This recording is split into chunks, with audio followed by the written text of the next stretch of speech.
Inflation has soared since the pandemic with little signs of relenting. Just in the last 12 months, the consumer price index in the Denver area has climbed 5.4%. So no surprise that when we rank the nation's 100 large metro areas, Denver falls in the bottom 20% for affordability, 88th out of 100.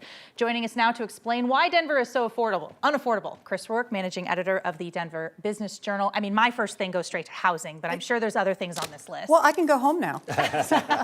No, it is housing. No surprise to anyone. There are a lot of factors that are coming into that. I mean, overall, Denver was 88. Goods and services were a little bit above the national average. Housing was huge. So if the national average is like 100, housing here was 146. This is based on some figures that came out in July. We just had a new report come out today. Not a lot of change in it, and housing is still going up.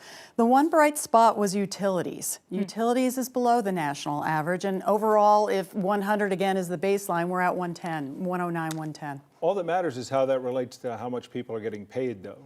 So Absolutely. that relationship is the key to all of this. It is, and in these areas that are less affordable, you're going to find salaries that are higher.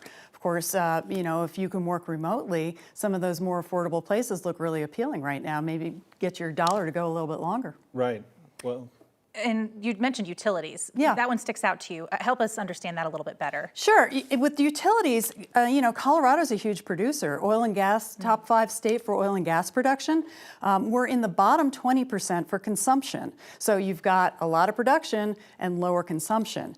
About 76% of the homes in Colorado are heated by natural gas, and yet natural gas here in Colorado is 29% cheaper than the national average. About 10% is electric homes, and even that's down about 8.9%. I will say that there is a Common Sense Institute report that just came out today, and they said that based on the BLS, the Bureau of Labor Statistics, which we all kind of juggle around and look at these affordability issues, based on those statistics, they see that really utilities are about 11% higher over the year, while the nation is down about 1.5%.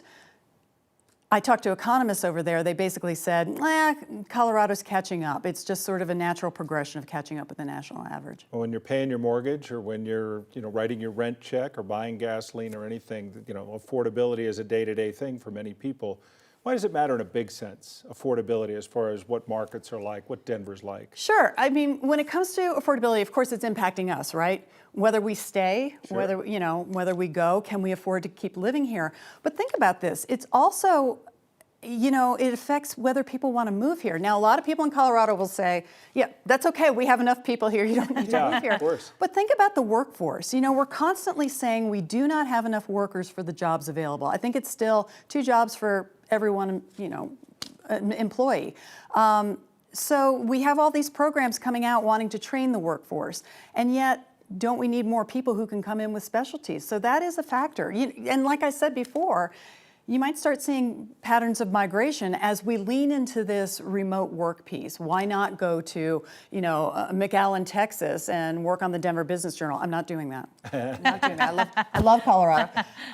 But you can see what I'm saying. Earn that higher salary, move to an area that's more affordable. I've always heard that term, an East Coast salary on a, you know, living somewhere else in the rest of the country. Maybe we'll see that. People make that Denver money. Very true. In theory, but then leave and don't. So many people that grew up here also have told me over the years, I can't stay. I can't grow my own family here. Well, I can't afford that's it. housing, right? Yeah. So what we're seeing in the housing market is that we're seeing homes stay on the market longer. We're seeing a decrease in sales, but it's all related to supply, and those prices keep elevating.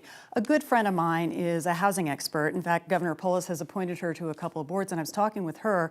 She's talked to economists that say the floor, the housing floor, the minimum price you'll pay for a house just keeps going up and going up and going up, and that's impacting our economy. We talked about it, I think, last time here, that some of the numbers look good, but the real life expenses of living and relationships to what you earn is a struggle still for many people.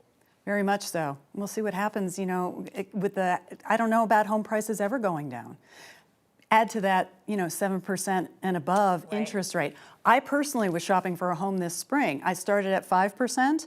By the time it went over 7%, I called it quits for a while. I'm just going to see what happens. My friend told me, my housing expert friend said that economists are telling her, look into Q2 of next year before we see any kind of movement on rates. Well, and you've got all the people who bought when the rates were low. I was in that category. Me too. I couldn't afford my house today that I could when it was 2.8 or 2.7, whatever it was. Like, it's kind of wild. Like, you talk about those golden handcuffs. People are stuck maybe in these homes too. Absolutely. Look, I have a home in the mountains. When I moved here to Denver, I kept it and I'm renting it out. Thought about maybe selling it, or refinancing it and pulling that equity out so I could buy, a smaller home here. Not going to do it right now. Housing certainly one of the backbones of the economy. Chris, It's always good to see you. Chris Rourke with the Denver Business Journal. Thanks. We'll be right back. Stay with us.